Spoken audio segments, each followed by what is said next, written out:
স্বাগত খেলাযোগে আপনাদের সাথে আছি আমি ফাহিম রহমান। 15 বছর আগে সেই হিংস্র রূপে কি আবারও ফিরতে পারবে টাইগাররা? 2009 ক্যারিবিয়ানে জোড়া টেস্ট জিতে বাংলাদেশ শুক্রবার থেকে শুরু হচ্ছে নতুন চ্যালেঞ্জ।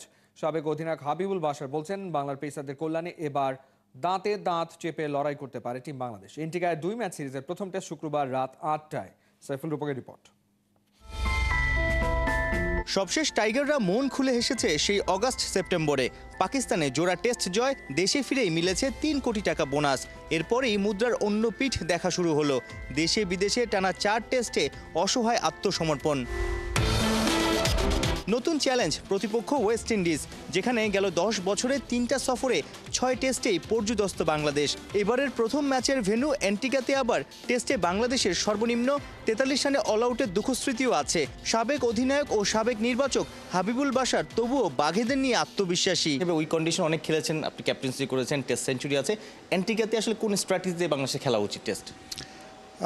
এর আগের যে খেলাগুলি হয়েছে, এর আগের যে উইকেটে আমরা কম রানে আউট হয়েছিলাম, সেটা উইকেটে ডিফারেন্ট ছিল। আমার মনে হয় না তারা এখন আমাদের সেরকম উইকেট দেবে, কারণ আমাদের ফাস্ট বোলিং ডিপার্টমেন্ট এখন যথেষ্ট ভালো। যদি সেরকম উইকেট দেয়, আমরা মনে হয় সেটাকে আমরাও ভালোভাবে ইউজ করতে পারবো। তো আমি এক্সপেক্টিং যে এবার উইকেটটা ডিফারেন্ট হবে। আগে যা হচ্ছে সেটা তো হয়ে গেছে। আমার মনে হয় যে ফ্রেশ মাইন্ডেই এই টেস্ট ম্যাচটা শুরু করা উচিত। দেখুন, এর থেকে খারাপ আর কী হতে পারে? আমরা রিসেন্টলি যে টেস্ট ম্যাচটা সিরিজটা খেলেছি ইন্ডিয়ার সাথে, তার থেকে খারাপ হবে না, এটুকু বলতে পারি।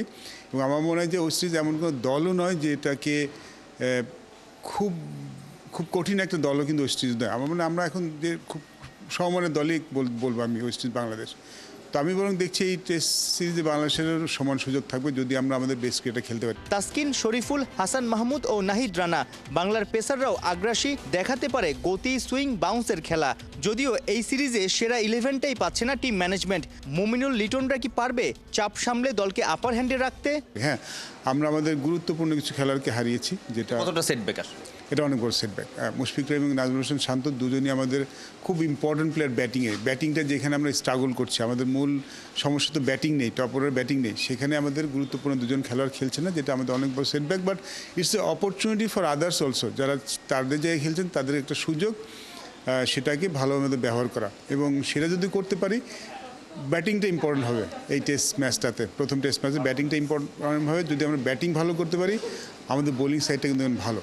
আমাদের যে ব্যাটাররা আছে এখন ওই কন্ডিশনে রান করার মতো তারা কতটুকু ক্যাপাবল এবং কোন স্ট্র্যাটেজিতে আসলে ব্যাটিং করা যায়? আপনারও টেস্ট সেঞ্চুরি আছে ওয়েস্ট ইন্ডিজে। ওয়েস্ট ইন্ডিজ কিন্তু নিউজিল্যান্ডের মতো কন্ডিশন নয়, ওয়েস্ট ইন্ডিজ অস্ট্রেলিয়ার মতো কন্ডিশন নয়, ওয়েস্ট ইন্ডিজ সাউথ আফ্রিকার মতো কন্ডিশন নয়। ওয়েস্ট ইন্ডিজের কন্ডিশন কিন্তু অনেকটা সিমিলার আমাদের সাবকন্টিনেন্টের মতো, ট্রপিক্যাল কান্ট্রি। সো ওয়েস্ট ইন্ডিজের কন্ডিশনের সাথে বাংলাদেশের কন্ডিশনে খুব বেশি ডিফারেন্স তা বলবো না। ব্যাটাররা যখন নামবে কি চিন্তা করা উচিত ইনিশিয়ালি তারা যখন ক্রিজে নামে? টেস্ট ম্যাচে সিম্পল জিনিস হলো লম্বা ইনিংস খেলা, বড় ইনিংস খেলা। প্রিভিয়াসলি কী হয়েছে সেটা চিন্তা না করা, পজিটিভ মাইন্ডসেট নিয়ে নামা খুব ইম্পর্টেন্ট। বিকজ সাইফুল রূপক, 71 হতে পারে এই টেস্ট ম্যাচে। আবুধাবি টি10 লিগে শুভ সূচনা করতে পারেনি বাংলা টাইগার। স্যাম পারমির কাছে 6 উইকেটে হেরেছে সাকিবের দল। প্রথমে ব্যাট করতে নেমে 1 উইকেটে 106 রান করে বাংলা টাইগার্স। জবাবে 3 বল বাকি থাকতেই জয় তুলে নেয় স্যাম পারমি। রহমান পেয়ারের রিপোর্ট। আবুধাবি টি10-এ বাংলাদেশের প্রতিনিধিত্ব করছে বাংলা টাইগার্স। সাকিব আল হাসান, রাশিদ খানদের নিয়ে ছড়াতে পারবেন তো ত্রাস। টস জিতে বোলিংয়ে স্যাম পারমি। বাংলা টাইগার্স টুর্নামেন্টে শুভ সূচনা করতে পারবে কি? সাকিবের দলের শুরুটা ভালো হলো না। 5 রান করে লুকমান ফয়সালের ফেরা। জুটি বাঁধেন হযরতুল্লাহ জাজাই আর দাসুন শানাকা। দেখে শুনে খেলতে থাকেন তারা। 5 ওভার শেষে বাংলা টাইগার্সের সংগ্রহ 1 উইকেটে 34। জাজাই শানাকা শেষ 3 ওভারে দেখালেন ধামাকা। 8ম ওভারে এলো 13 রান। উদানার করা 9ম ওভারেও 13 রান। 9 ওভার শেষে বাংলা টাইগার্সের সংগ্রহ 1 উইকেটে 75 রান। ইনিংসের শেষ ওভারে মুস্তাফার উপর চড়াও হলেন শানাকা। হাঁকালেন 4টা ছক্কা, সাথে একটা 4। মোট 31 রান এলো শেষ ওভারে। 27 বলে অপরাজিত 62 রান সানাকার ব্যাটে। 1 উইকেটে 106 রান বাংলা টাইগার্সের বোর্ডে। জবাব দিতে নেমে প্রথম ওভারে আউট শারজিল খান। তবে ফাফ দুপ্লাসি স্যাম পারমির ইনিংসে ফিরিয়েছেন প্রাণ। রাশিদ খানের 1 ওভারেই স্যাম্প আর্মি তোলে 15 রান। সাকিব ফ্যানদের মনে উৎসবের আমেজ। মহাতারকা এখনো 22 গজের ক্রেজ। বাংলা টাইগার্সকে এক সুতোয় গেঁথেছেন সাকিব আল হাসান। প্রয়োজনীয় মুহূর্তে ফাফ দুপ্লাসির উইকেট করেছেন শিকার। 5 ওভার শেষে স্যাম পারমির সংগ্রহ 2 উইকেটে 57 রান। ষষ্ঠ ওভারে আবারও আক্রমণে সাকিব আল হাসান। বুদ্ধির খেলায় প্রতিপক্ষের কাপ্তানকে হার মানালেন তিনি। বাংলা টাইগার্সকেও ম্যাচে ফেরালো কাপ্তানের দুটি।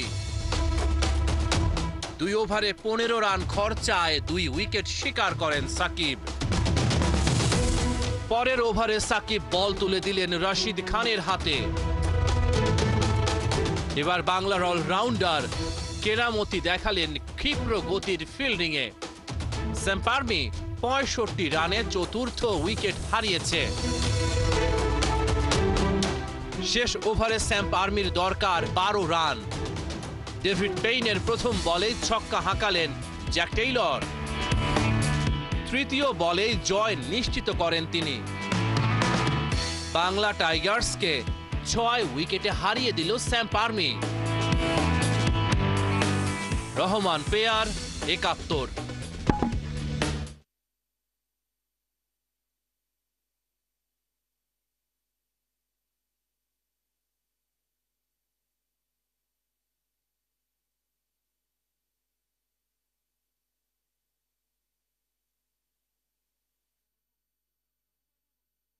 উড়বে আকাশে, কাজ করবে রোবোটেকমেট, ইচ্ছে মতো হবে বৃষ্টি আর আলো দেবে আর্টিফিশিয়াল চাঁদ। এমন অসম্ভবকে সম্ভব করার চিন্তা করা সৌদি আরব এবারে তাদের কিটি ব্যাগে যুক্ত করেছে উৎসবের নয়া উইং। ফুটবলের পিছু পিছু ক্রিকেটও পৌঁছে গেছে আরব দেশে। জেদ্দায় শুরু হয়ে গেছে আইপিএলের 2 দিন ব্যাপী অকশনের মহাযজ্ঞের কাউন্টডাউন। সবাই যখন আইপিএল এর উন্মাদনায় এমনি করেই ভাসছে, এমন সময় বাগড়া দিতে হাজির পিএসএল। যে সময় মাঠে গড়াবে ইন্ডিয়ান প্রিমিয়ার লিগ, ঠিক তখনই ফেলা হয়েছে পাকিস্তান সুপার লিগের শিডিউল। চ্যাম্পিয়ন্স ট্রফির কারণে 2025 সালে প্রথমবার একই সময়ে হতে চলেছে ভারত পাকিস্তান 2 দেশের 2 ফ্র্যাঞ্চাইজি লিগ। আর এখানেই যত বিপত্তি। যে ক্রিকেটাররা আইপিএল এর নিলামে বিভিন্ন ফ্র্যাঞ্চাইজিতে সুযোগ পাবেন, তারা পিএসএল এ খেলার জন্য নিজের নাম রেজিস্টার করবে না। আর আইপিএল এর সুযোগ না পাওয়া ক্রিকেটাররাই শুধু পিএসএল এ খেলতে পারবেন। ফলে পিএসএল এ মানসম্মত বিদেশি ক্রিকেটারদের পাওয়া যাবে কিনা তা নিয়ে দেখা দিয়েছে শঙ্কা। আর তাই পুরো পরিস্থিতি স্পষ্ট করতে পিসিবির কাছে চিঠি দিয়েছে ফ্র্যাঞ্চাইজিগুলো। শুধু তাই নয়, সম্প্রচার নিয়েও সুস্পষ্ট ধারণা চায় পিএসএল এর ফ্র্যাঞ্চাইজিগুলো। টাকা আর স্টারডম সব দিক থেকে যোজন যোজন এগিয়ে আইপিএল। বেছে নেওয়ার ক্ষেত্রে ক্রিকেটাররা নিশ্চয়ই পিএসএল নয়, বরং বেছে নেবে আইপিএলকে। দ্বিতীয় সারির বিদেশি ক্রিকেটারদের নিয়েই হয়তো হতে চলেছে আসছে পিএসএল। যদি তাই হয়, নিশ্চিতভাবেই বলা যায় নতুন সংকটে পাকিস্তান ক্রিকেট। কোহিনুর কণা, 71। সংযুক্ত আরব আমিরাতে এ মাসেই মাঠে গড়াতে যাচ্ছে অনূর্ধ্ব-19 এশিয়া কাপের এবারের আসর। আর এই আসরকে সামনে রেখে আজিজুল হাকিম তামিমকে অধিনায়ক করে 14 সদস্যের দল ঘোষণা করেছে বিসিবি। পাশাপাশি 4 জন ক্রিকেটারকে রাখা হয়েছে স্ট্যান্ড বাই। এবারের টুর্নামেন্টের সূচি অনুযায়ী অংশগ্রহণকারী দলগুলো 2 গ্রুপে ভাগ হয়ে খেলবে। 2 গ্রুপের শীর্ষ 2 দল খেলবে সেমিফাইনাল, তারপর ফাইনাল। টুর্নামেন্টের এ গ্রুপে রয়েছে বাংলাদেশ। এই গ্রুপের বাকি দলগুলো হলো শ্রীলঙ্কা, পাকিস্তান ও নেপাল। বি গ্রুপে রয়েছে ভারত, আফগানিস্তান, জাপান ও সংযুক্ত আরব আমিরাত। 29 নভেম্বর থেকে শুরু হবে গ্রুপ পর্বের খেলা। গ্রুপ পর্বে প্রতিটি দল 3টি করে ম্যাচ খেলবে।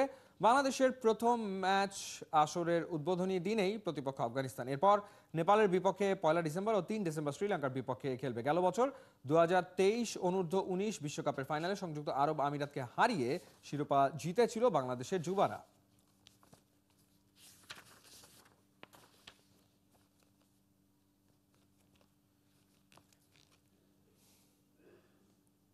খুলছে ঘরোয়া ফুটবলের নতুন মৌসুমের দুয়ার। প্রথম ম্যাচই ফাইনাল লড়বে বসুন্ধরা কিংস আর মোহামেডান স্পোর্টিং ক্লাব। জুলাইয়ে গণঅভ্যুত্থান স্মরণে এই আসরের নাম বাংলাদেশ 2.0 চ্যালেঞ্জ কাপ। কিংস অ্যারেনায় শুক্রবার বিকাল 5টায় লড়বে দুই দল। অনুবাপী রিপোর্ট। স্বৈরাচারের বুলেট বারুদের সামনে বুক চিতিয়ে লড়াই করা এক তরুণ প্রজন্ম পেয়েছে বাংলাদেশ, যারা অকুতভয় নির্ভীক যে কোনো প্রতিকূল পরিস্থিতিতে অনায়াসে সীনা টান করে দাঁড়াতে জানে। সেই ছবিগুলো ফুটে উঠেছে কিংস অ্যারেনায়। আবু সাইদ, মীর মুগ্ধদের আত্মত্যাগ ও ছাত্র জনতার আন্দোলনের পর দেশের মানুষ পেয়েছে নতুন বাংলাদেশ। সেই আন্দোলনের প্রেরণাকে ধারণ করে শুরু হচ্ছে ঘরোয়া ফুটবলের নতুন মৌসুম। গেল মৌসুমে ট্রেবল জয়ী বসুন্ধরা কিংস আর ফেডারেশন কাপের runners up Mohammedan sporting club. সেরা দুই ক্লাবের লড়াই, সেটাও নতুন বাংলাদেশে নতুন এক টুর্নামেন্ট দিয়ে, যার নাম বাংলাদেশ 2.0 চ্যালেঞ্জ কাপ। এই ম্যাচের অর্জিত আয় দেয়া হবে জুলাই আগস্টের নিহত হওয়াদের স্মরণে গঠিত ফাউন্ডেশনে। এই টাকাগুলো যদি শহীদদের উদ্দেশ্যে দেওয়া হয়, আমি মনে করি যে খুবই একটা ভালো ডিসিশন। এবং দর্শকরা অবশ্যই অনুরোধ করবো যারা এসে যাতে খেলা দেখে। ধন্যবাদ ফুটবল ফেডারেশনকে এরকম একটা আয়োজন করার জন্য। আর স্পেশালি আমরা অনেক এক্সাইটেড, আমরা অনেকদিন ওয়েট করতেছি আমাদের সিজন কবে শুরু হবে। তো কালকের ম্যাচ নিয়ে আমরা অনেক বেশি এক্সাইটেড। গেল মৌসুমে কিংসের সাথে হেরেই শিরোপা বঞ্চিত থাকে সাদা কালোরা। দলের কম্বিনেশন মন্দ না, গেলবারের ফরেন রিক্রুটদের ধরে রাখতে পেরেছে মোহামেডান। ঐতিহ্যবাহী ক্লাবটার নজর শিরোপায়। আর এটা স্মরণীয় হয়ে রাখতে চাচ্ছি আমরা মতিঝিলের মোহামেডান ঐতিহ্যবাহী ক্লাব আমাদের প্রিপারেশন 100%। আর কোচ বলছে আমাদের প্লেয়ারে কোনো ইনজুরি নেই, আমরা সবাই ফিট, ইনশাআল্লাহ কালকে আমরা জয়েন করতে। আমি ভাগ্যবান যে মোহামেডান টিমের মতো একটা টিমকে কোচিং করাচ্ছি, পাশাপাশি খেলোয়াড়রা ভালো ভালো পেয়েছি। এবং আমার যে চিন্তাধারা আছে, চিন্তাধারার সাথে খেলোয়াড়দের মানসিকতা মিল আছে এবং সামনের দিকে এগিয়ে যেতে চাই। যদি আরও মোহামেডান ভালো করতে পারে সেই চেষ্টা থাকবে। শক্তি কমেছে বসুন্ধরা কিংসের, ছেড়ে দিতে হয়েছে গেল মৌসুমের একাধিক ফরেন ফুটবলারকে। তার উপর দলে ইনজুরির হানা, সেরা একাদশ সাজাতেই হিমশিম খেতে হচ্ছে কোচকে। ভুটানে এএফসি টুর্নামেন্টে 3 ম্যাচে 3 হার। ঘরোয়া ফুটবলে চ্যালেঞ্জ কাপ দিয়ে ঘুরে দাঁড়ানোর চ্যালেঞ্জ 5 বারের লিগ চ্যাম্পিয়নদের। ভুটান বিপর্যয়ের পর এই ম্যাচের জন্যই আমরা প্রস্তুতি নিয়েছি। বেশ কয়েকজন গুরুত্বপূর্ণ ফুটবলারকে আমি পাচ্ছি না। বাংলাদেশের ফুটবলে মোহামেডান অন্যতম পরাশক্তি, সেটা আমি জানি। আগে আমাদের টিমকে রাখবো, বাট আমাদের যে লাস্ট ইয়ার যে টিমটা ছিল আমাদের অনেক স্ট্রং টিম ছিল, আমাদের ফরেন বলেন লোকাল প্লেয়ার বলেন। বাট এই বছর আমাদের অনেক চেঞ্জ হয়েছে। তারপর আমাদের টিমে যা আছে এটাই আমাদের স্ট্রেংথ কালকের জন্য। আর আশা করি আমাদের যারা আছে সবাই সর্বোচ্চটা দিয়ে কালকের ম্যাচটা জেতার চেষ্টা করবো। নামে ভারে কিংবা শক্তি সামর্থ্যে যারাই এগিয়ে থাকুক, দুই দলের জন্য নতুন মৌসুমের প্রথম ম্যাচই ফাইনাল।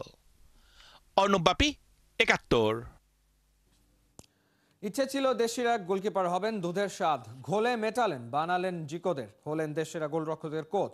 নুরুজ্জামান নয়ন এখন কোচদের কোচ। বাংলাদেশের একমাত্র গোলকিপিং টিউটর সনদধারী নয়ন এবার নিজের জ্ঞান সবার মাঝে বিলিয়ে দিতে চান। বসুন্ধরা কিংসের কোচের সঙ্গে কথা বলেছেন সহকর্মী মেহেদী নাইম। মহাকাব্যে ছোট ছোট চরিত্র অনেক গুরুত্ব বহন করে। দাবার কোর্টে যেমন সৈন্য শেষ করে দিতে পারে মন্ত্রী, এমনকি রাজাকেও, তেমনি বসুন্ধরা কিংসের 6 মৌসুমের ডেকোরেটেড সব সাফল্যের পেছনে কাজ করে গেছেন একজন গোলকিপার কোচ নুরুজ্জামান নয়ন। একসময় এদেশে গোলরক্ষক কোচের কদর এতটা ছিল না। হেড কোচই গোলকিপারদের করাতেন অনুশীলন। এখন সময়ের সাথে পরিবর্তন হয়েছে ধারণা, পেশাদারিত্ব এতটা বেড়েছে, নয়ন গেল কয়েক বছরে অর্জন করেছেন গোলকিপিংয়ে এশিয়ার শীর্ষ সব সনদ। এবার তো বনে গেলেন কোচদের কোচ। বাংলাদেশে তিনিই এখন একমাত্র গোলকিপিং টিউটর সনদধারী কোচ। নয়ন ভাই, এএফসির এই ধরনের কোর্স তো আসলে সবাই করতে পারে না, নিশ্চয়ই খুব ব্যয়বহুল ছিল। এখানে 1 টাকাও আমার খরচ হয়নি। কারণটা হচ্ছে যে এটা এএফসির একটা প্রোগ্রাম এবং এএফসি যে 47টা দেশ আছে তাদের আন্ডারে, সেখান থেকে একজন করে কোচ সিলেক্ট করা হয়েছে এবং এটা প্রত্যেকটা দেশের MA এটা সিলেক্ট করেছে। এবং এটা সিলেক্ট করার পরেই কিন্তু আমার সিভি এবং আমার যে এক্সপিরিয়েন্স প্লাস আমার যে সার্টিফিকেটগুলো আছে ওইগুলো এএফসিতে পাঠানো হয়েছে। তখন তারা সার্টিফাইড করেছে যে না, he is capable to do that course. দক্ষিণ এশিয়ার সেরা গোলকিপার আনিসুর রহমান জিকোরও কারিগর তিনি। 5 বার ছেলেদের 2 বার মেয়েদের জাতীয় দলের দায়িত্বে ছিলেন। নেত্রকোনার এই কোচ জিকো ছাড়াও গড়ছেন শ্রাবণ, আসিফ, মেহেদিদের। জাপান, অস্ট্রেলিয়ার মতো কোচ বা কোচ এডুকেটররা এখানে আসছে। সো আমার কাছে মনে হয় এটা আমাকে ভবিষ্যতে অনেক বেশি হেল্প করবে সামনের দিকগুলো এগিয়ে নেওয়ার জন্য। খেলোয়াড়ি জীবন শেষে 2011 সাল থেকে কোচিং পেশায় যুক্ত নয়ন। বাংলাদেশের প্রথম গোলকিপিং কোচ এএফসি এ, বি ও সি ডিপ্লোমা নিয়েছেন আগেই। এবার চান নয়নের আলো সবার মাঝে ছড়িয়ে দিতে। ভবিষ্যতে যদি বাংলাদেশ ফুটবল ফেডারেশন চান আমাকে দিয়ে কোর্সগুলো করাতে গোলকিপিং, সো আমার কাছে মনে হয় এই লাইসেন্সটা যখন আমরা করব তো একজন গোলকিপার কোচকে হেল্প করবে কিভাবে ম্যাচ রিলেটেড ট্রেনিং করা যায়। একটা জেনারেশনকে গড়তে হলে সেই জেনারেশনকে সবার আগে শিক্ষিত হতে হয়। ভালো ফুটবলার তৈরিতেও চাই যুগোপযোগী শিক্ষা। বিদেশি কোচ নির্ভর বাংলাদেশে নয়ন রায় একদিন দেখাবেন আশার আলো। মেহেদী নাইম, ৭১। চলছে খেলাযোগ সরাসরি সংবাদ অনুষ্ঠান দেখতে চোখ রাখুন ৭১-এর ফেসবুক পেজ এবং সাবস্ক্রাইব করুন ৭১-এর ইউটিউব চ্যানেল ৭১-এর সাথে।